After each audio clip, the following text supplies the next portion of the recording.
صلی اللہ علیہ وسلم نے فرمایا ذاق طعم الایمان، اس نے ایمان کا مزہ چکھ لیا، من رضی باللہ ربا، جو اللہ کے رب ہونے پہ راضی ہو گیا، وبالاسلام دینا، اور اسلام کے دین ہونے پر، وبمحمد نبی رسولا، اور محمد صلی اللہ علیہ وسلم کے نبی اور رسول ہونے پہ راضی ہو گیا۔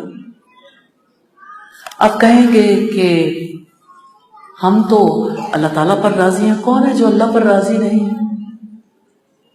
اپنی زندگی میں دیکھیں، اپنے اعمال میں دیکھیں، اللہ پر راضی کہاں کہاں ہے اور کہاں نہیں ہے۔ اس شہر میں کتنے بڑے پیمانے پر سود کھایا جاتا ہے، سود دیتے بھی ہیں، سود لیتے بھی ہیں، اتنے زیادہ بینکوں کے کاروبار ہیں۔ کس گرانے کی عورت اپنے گھر میں اپنے شوہر کو، اپنے والد کو یہ کہتی ہے کہ سود کی کمائی اس گھر میں نہیں چلے گی؟ عورتیں کہتی ہیں ہم کیا کر سکتے ہیں، یہ تو مردوں کے کام ہے۔ تو حرام کون کھاتا ہے؟ حرام کھانے والا کہاں جائے گا؟ اس سے کوئی سوال نہیں ہوگا۔ تو جس گھر میں سود آئے، جس گھر میں شراب پی جائے، جس گھر کے مرد بدکاری میں مبتلا ہو جائیں، جس گھر کی خواتین اپنے حجاب کی پابندی نہ کریں، وہ اللہ کی رضا کی خاطر زندگی گزارتے ہیں، اللہ کی خوشی کی خاطر۔ میں کہتی ہوں دھوکے سے باہر آ جائیں۔ اللہ کی خوشی تو اللہ کی کتاب سے پتہ چلتی ہے۔ اللہ کی پسند کو اللہ کی کتاب سے کس دن پڑھا تھا؟ کب سمجھا تھا کہ اللہ تعالیٰ کس سے خوش ہوتے ہیں؟ کسی کو پرواہ بھی نہیں ہے سوسائٹی میں کہ وہ اللہ کی خوشی کے بارے میں جانے، کیونکہ اللہ تعالیٰ فوراً پکڑتے نہیں ہیں۔ ہر کوئی اپنے بچوں کی خوشی کے لیے کوئی کام کرتا ہے، کوئی شوہر کی خوشی کے لیے، کوئی ماں باپ کی خوشی کے لیے، ساری خوشیاں مٹی کے نیچے چلی جاتی۔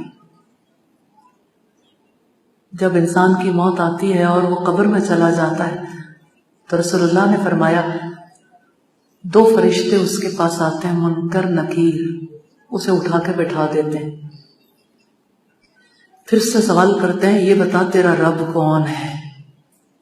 آج میں بھی اس جہان سے جاؤں تو مجھ سے بھی میرا بلیف ہے، اور آپ کا بھی بلیف ہے، آپ کا یقین ہے الحمدللہ، کہ جس دن قبر میں جانا ہے تو یہ سوال ہونا ہے، کیا جواب دیں گے؟ کس کو رب بنا کے آئے تھے؟ جس سے تو محبت کرے وہ تیرا معبود ہے، جس سے تو امید باندھے وہ تیرا معبود ہے، جس پر تو اعتماد کرے وہ تیرا معبود ہے، جس کی تو تعظیم کرے وہ تیرا معبود ہے۔ پھر معبود کس کو بناتے ہیں؟ کس کی عبادت کی ہے زندگی میں؟